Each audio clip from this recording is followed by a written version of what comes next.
Welcome to California Edition. I'm Brad Pomerance. I'm glad you're with us today. We are joined by Ted Lieu. Ted is a member of the California State Senate, has spent time in the Assembly. So, sir, I want to talk to you about reforms that have recently passed in Sacramento.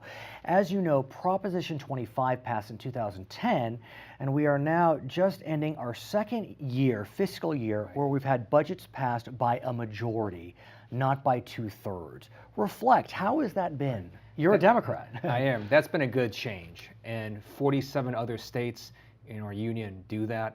Having a majority vote makes it much easier to craft a budget that reflects California's values. And having a 2/3 threshold is really high when you think about it politically. In Washington, D.C., 60% lets you override the President of the United States. Right, in terms of filibusters in the Senate. Correct. And in the past, we had to keep getting 2/3. That was a very difficult hurdle. There's no doubt that that can be difficult, but what's interesting about this process is because we have a Democratic governor and the Democrats control both legislatures, we now talk about the big three, which is the leaders of both House on the Democratic side and the governor. The Republicans are just completely shut out of the process. It could be the big five if the Republicans were willing to participate and not take options off the table. But because virtually every one of them has signed a pledge saying they will never, ever, ever raise taxes even if they're about to die, they can't participate because they've already ruled out options for the budget. That's why it's the big three. But we still need 2/3 to pass a tax increase, That's correct? So even so, we would need them for that purpose, we meaning the legislature.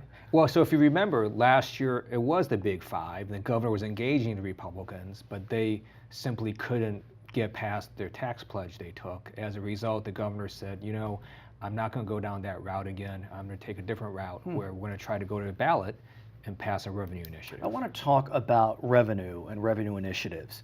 As you know, the governor is a supporter. He really is the drafter of an initiative that will be on the ballot this fall, increasing sales tax for 4 years by 1/4 cent, increasing taxes on the wealthy for 7 years. You need 50% plus one. Recently, though, there was an initiative to increase taxes on cigarettes. Correct. Now, we're in California. Right. This is not North Carolina. This is not Kentucky. Right. And yet the voters decline to increase taxes on cigarettes. How do you expect the voters to pass a statewide tax increase in the wake of this vote? Well, I believe it is hard to pass a statewide tax increase in California. To get even one tax increase passed, as Prop 29 shows, is incredibly monumentally difficult. To get two passed is virtually impossible. And so not only do you have the governor's initiative, you have Molly Munger's initiative. And I hope she sees what happened in Proposition 29.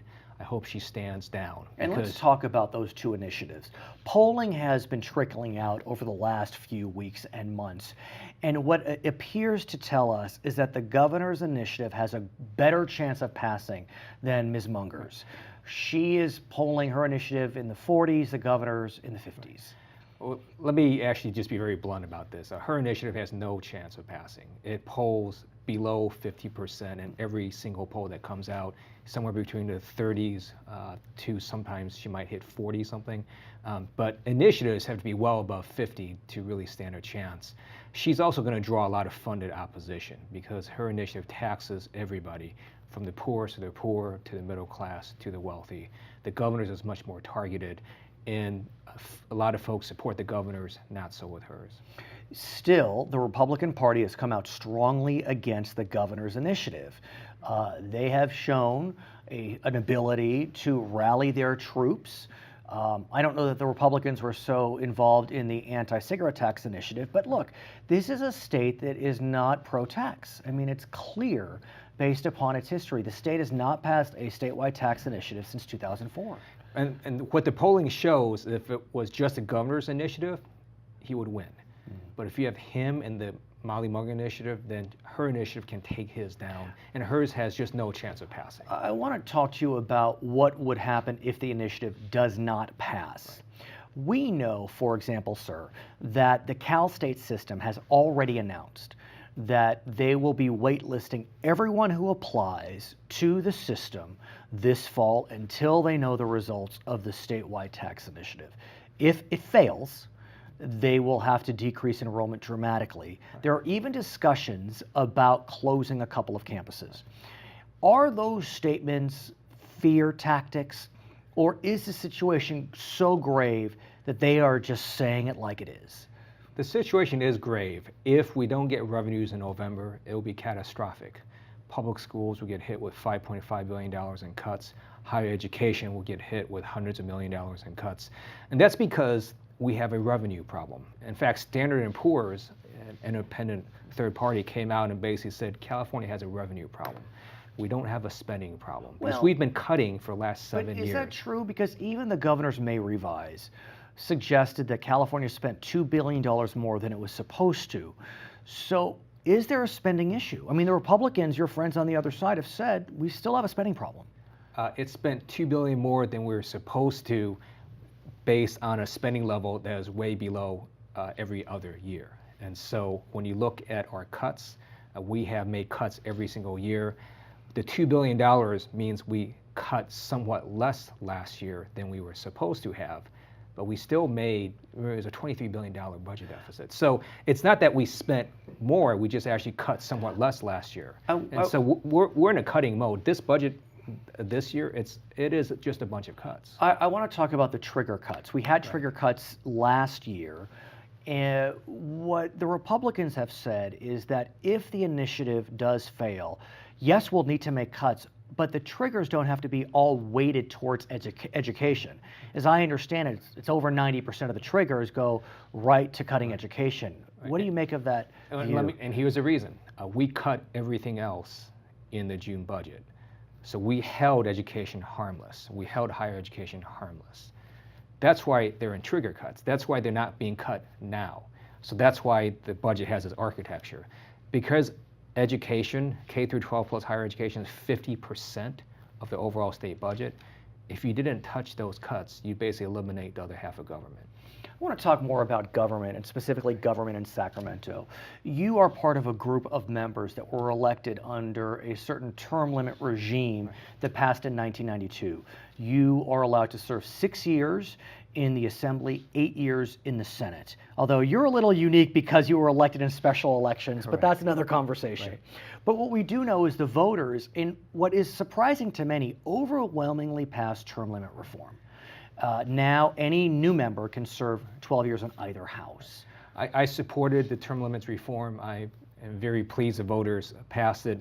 And by the way, I think it shows the voters are far more informed than some people may think. They were very, very informed of this election. Could they have thought that this was limiting service to 12 years and they didn't realize that it was actually giving more years in one house? Some may have thought that, but I think most voters saw that the current system was not operating well, because you have folks who are in the Assembly for a very short time, and then they're running for Senate or another office.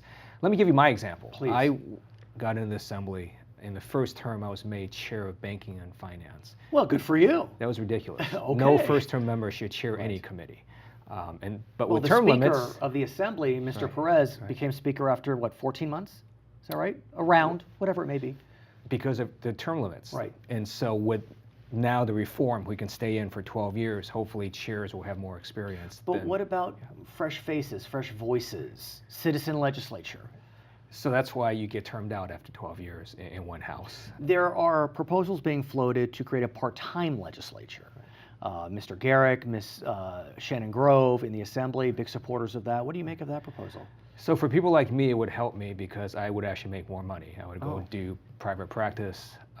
But could you be a member? Part-time. I could under their proposal, but it also means that only folks like me and others who have those resources could actually be in a legislature, because other folks could not, and that's just not fair. His name is Ted Lieu, member of the California State Senate. When we come back, we'll be speaking with one of Ted's colleagues. His name is Rod Wright, also a member of the Senate. I'm Brad Pomerance. We'll be right back on California Edition.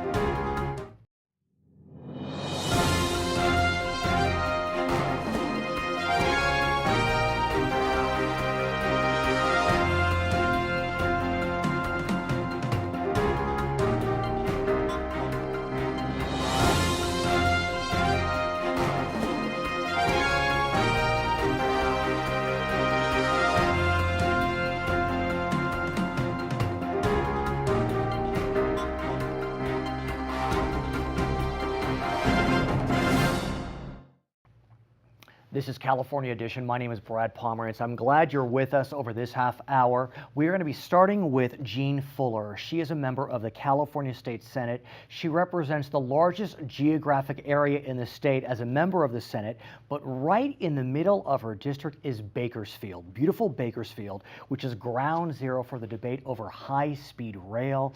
Senator, wow, you're right in the thick of it. Before we talk about the issues related to high-speed rail, what are your residents, what are your constituents saying about it, especially in Bakersfield? Well, when it was first passed a number of years ago, I think people were somewhat looking forward to it. There were mixed emotions because it is new, but I think there was a more positive aspect then. Since then, because of the deficit in California, I think there's a very general feeling that we probably can't afford it. And now that the peer review have come out and said that the price has gone as high as $98 billion and now back to $68 billion, but up substantially, I think people are very, very afraid that the cost cannot be controlled. I'm wondering, though, could this not be a huge economic driver for the state? Because if we do start constructing high-speed rail, obviously tens of thousands of people will be working in Kern, Inyo, Tulare. I mean, it takes a lot of men and women to create a high-speed rail. Certainly that was one of the attractions in the beginning. I think, and also that it's difficult to keep regional airports with flights that go to, all the places that you need to go. Right. But I'm afraid that the point now has become that the cost has become so astronomical and the timeline so drawn out, and the business partnerships that were supposed to buy in to buy this project down have not come in and are not available to invest at this time. I think everyone's beginning to feel that it would be short-sighted in the long run in terms of a long-term cost and is it sustainable. At the same time, I've lived on the East Coast, and if I think about the distance between Washington, D.C. and Providence, Rhode Island, that's the same distance between Los Angeles and San Francisco. And it's seamless to travel from Washington to Philadelphia to New York to Boston to Providence. It's not seamless in large part because we don't have trains, we don't have high-speed rail. And so, despite what both Democrats and Republicans are saying, this is nonpartisan. It's really becoming, the concerns are bipartisan. Yes. Is it a moment in time where we just need to say, yes, there are problems. Yes, it's more expensive than we thought, but we've passed this bond. Let's not let this one slip. Well, actually, I sat on the subcommittee for the last 2 years that the authority came to us each time with their plans, with their business plans, with their requests for employees. And it's obviously a bipartisan committee. And after the last 2 years, all of us on the committee really felt that the business plan was not up to snuff.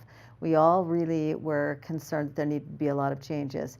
And I personally became convinced. I moved from, I think that there's some merit to the idea to California has not demonstrated that it has a plan and or a group of people that can build this railroad responsibly. And so in spite of the fact that being smack in the middle of it was a good thing, the problems just kept emerging. So I think it's sort of time we step back and we take a deep breath, because we do not want to build a boondoggle. I think we really want to build no bridge to nowhere, some or train to nowhere. Responsible, efficient system. And honestly, the plan and the team of people to put that together have just not arrived on the scene yet.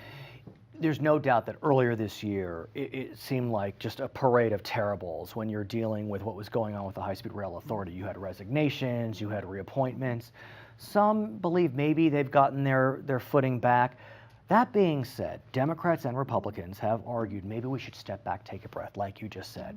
The challenge, though, is that we have over $3 billion of federal funding that will come in if we start this year. But $3 billion of federal funding in a $68 to $98 billion investment would certainly not be enough to encourage you to do something that can't be put right.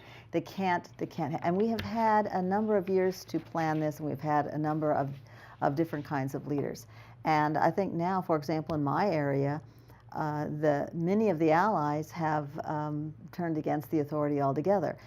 farmers who before did not care, now they're feeling very, very frustrated about the continuing placement. At one point, they changed the route entirely. Like the whole Palmdale area was very excited to have the rail go through it, and the Tejon area was not as excited. Right. And Orange County equally. Overnight, they said they were going to change their plan without consulting any of those groups, and so both of those areas then were unhappy, and that just continued to happen. Well, and so I guess my final position has become, unless we can demonstrate that there is private investment willing to get in and in big numbers, that means the business plan and the ridership plan is just not well enough developed. And I'm far more supportive of things like a water bond, which would actually return dollars and would not be a long-term drawdown on the economy. And the government with the water bond? We were supposed to have it on the ballot in November. Well, we'll talk about that in a minute. Okay. But I'm saying there's like a water bond of 9 to 11 billion compared to a high-speed rail of 68 to 98 billion. I mean, there's a huge difference in investment, and there's a huge difference in return. And I'm beginning to feel that the high-speed rail is not going to have the return.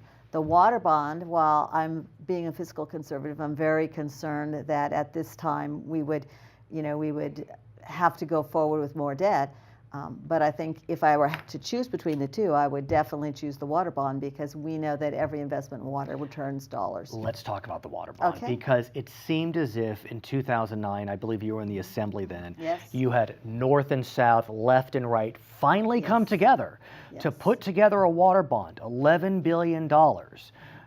It was pulled from the ballot for fear that it would fail in 2010. It's supposed to be on the ballot in 2012 in November. I'm not hearing much movement on it. It doesn't appear it's going to make it on the ballot. Am I wrong, Senator? Well, it has to be on the ballot unless the legislature acts on a 2/3 vote to move it, and they have the ability to move it to 2014. The governor has been thinking about this issue a lot. He has a lot of other things on his plate. The tax initiative. Yes, and those are, I think, probably a higher priority right at the moment. But the water coalitions are basically now, I think, thinking about moving it to 2014, but it would require a 2/3 vote of the legislature. Do you think that 2/3 could be garnered? Well, I think that if the governor decides that that is the position that he wishes to take it, I think that there's a very good chance that that could happen. He'll need Republicans. But that's what I'm saying. I'm thinking that's the first criteria, is that he would have to decide that that was the direction he was willing to go. If he does not decide that, then I think it would be a much more difficult situation to try to move it. There have been efforts to rejigger the water bond. I know, for example, Assemblyman Kevin Jeffries from Riverside, San Bernardino County, right near you, has wanted to, quote, pull out the pork. That, our consensus is maybe $2 billion of pork. Or I don't know what you call it. What do you think? Do you think it's time to reopen the water bond, or we have a water bond, let's not mess with it, it was too hard to get to? I was one of the point people on the Republican side in the Assembly. I was the Vice Chair of Water Committee that helped put it together. When I started, absolutely the only thing I wanted was a very small bond that just helped us move water from one area to the other with some kind of conveyance. And at the end of working with the whole state, one of the things I found out was this is what it takes if we want to redo the water. It's a diverse state, contract. diverse interests. You're not really going to pull much out of that, and you're never going to put it back together. Right. So I personally do not advocate that we should open the bond. I think we should move the bond if we have to. I'd rather do the bond now if we could all move it forward. But given the financial situation which has to take precedence, I think we're better off to move it. Jean Fuller, thank you so much for joining us. I really enjoyed the conversation. Her name is Jean Fuller. She's a member of the California State Senate. My name is Brad Pomerance. We'll be right back on California Edition.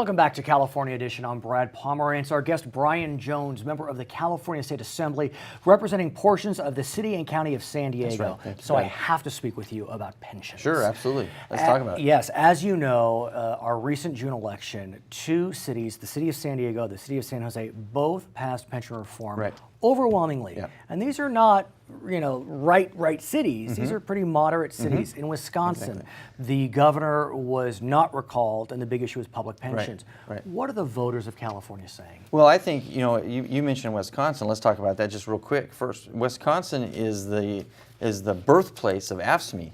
The governmental union. Yeah, governmental unions. It's one of the bluest states in the country.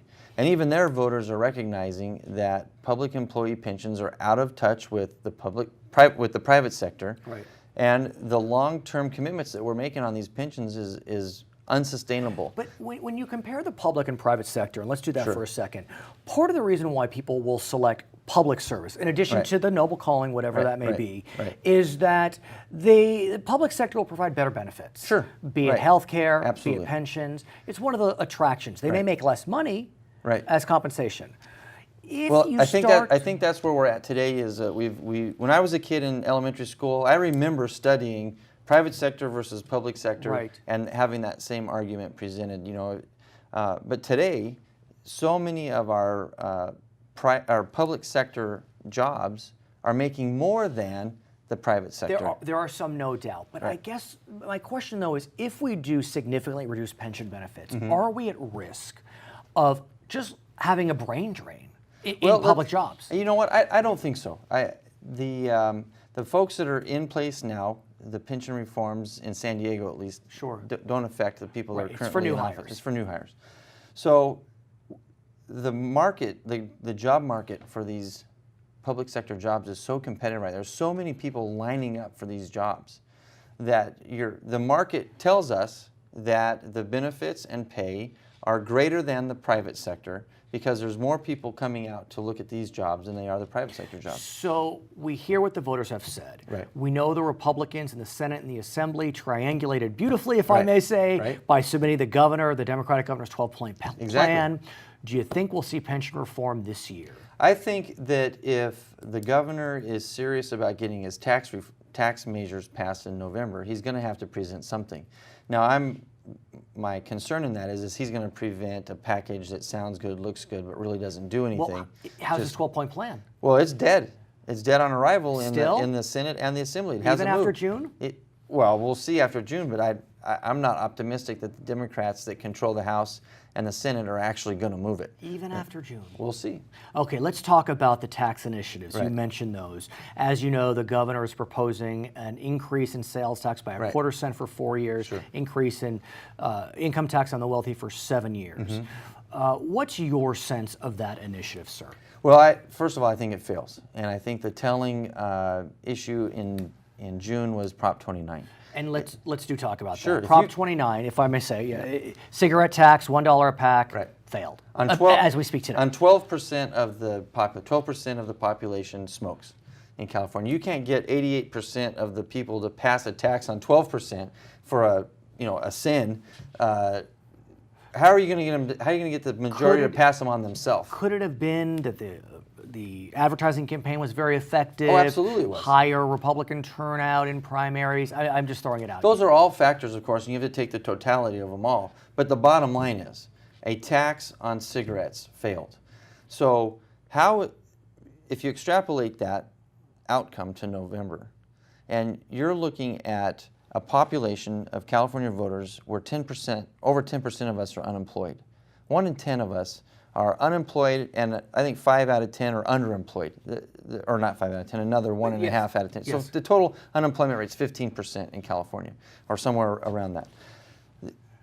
How do you get these people to agree that increasing taxes further is going to help our economy? Well, here's the flip side. The flip side would be that we have been cutting for several years as a result of massive budget deficits. And the one area where the electorate does seem to listen as it relates to the cuts is on education. the school year has been shortened, Right. tuition at CSU, UC, community colleges Right. spiking year after year after year. Right. And the governor has said that if this initiative fails, there will be further cuts to all our educational systems. The school year could be cut by 3 weeks. Our tuitions will increase, continue to rise. The CSU system has even said they are going to waitlist everyone that applies this fall to see what happens. Sure. In the initiative. And my response to all that, scare tactics, 100% scare tactics. First of all, the tax increases that the governor is proposing, only a minority, a little portion of those tax increases go towards K-12 education. The budget cuts, the trigger cuts that he's proposing, 97% of the budget cuts go towards education. So he's holding education out as the carrot and the stick to get the voters to support his him. response would be, in the recent budget, Sure. there were no cuts to education because they were waiting for the November initiative. So it's going to get cut in June, or it's going to get cut in November. Well, here's where I think this whole discussion about cuts is fraudulent. When the governor came out a couple of weeks ago and announced we have a $16 billion deficit in California, I think to the everyday Californian sitting at their kitchen table balancing their checkbook, when you say they have a deficit, they have less money this year than last year. Would you agree that that's a reasonable conclusion? One would think. In fact, California this year is going to have $5 billion more in revenue than last year. So all of these cuts that the governor and the majority party are talking about are cuts in the amount of money they want to spend, not the amount of money we have to spend. We are almost back, 2012, 2013 fiscal year, our projected income, general fund revenue is $100 billion. I thought it was 991. No, 100, yeah, you have to add back in the realignment dollars so that I can compare it to 07, 08. 07, 08 was the height of general fund revenue for the state of California, $102 billion. The largest general fund ever in the history of the state of California is $102 billion. So then what is it? I mean, I have heard, even the governor has said we have a spending problem. Sure. So if we have a spending problem, what can we do to get that problem? Is it efficiencies? I mean, there have been cuts. We know that. The governor and the majority party, the problem is we have $100 billion coming in. They want to spend $120 billion. So if we just spent what we spent last year, 98% of our problems are solved. It's just a matter of working out So where's the overspending? I honest. Oh, well, the overspending, the over-projected spending is in health and welfare and services that, But it's interesting, and I'm just playing it out. Sure, absolutely. As we speak today, people are getting arrested across the street in Sacramento at the Capitol because they are screaming and hemming and hawing about cuts in home health care. I'm glad you brought that up, because if you look at who's getting arrested, it's not the people who are receiving the services, it's the people who are delivering the services. It's SEIU members.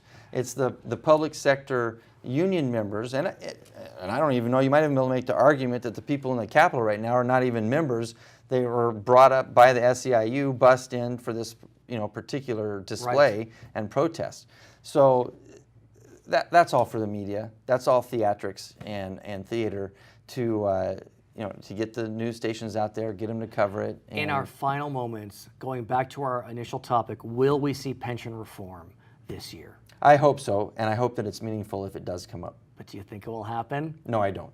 Really? I don't think it'll be meaningful. Okay, his name is Brian Jones. He's a member of the California State Assembly representing significant portions of San Diego County, soon to be portions of Riverside County under new lines. My name is Brad Pomerance. Thank you so much for watching California Edition.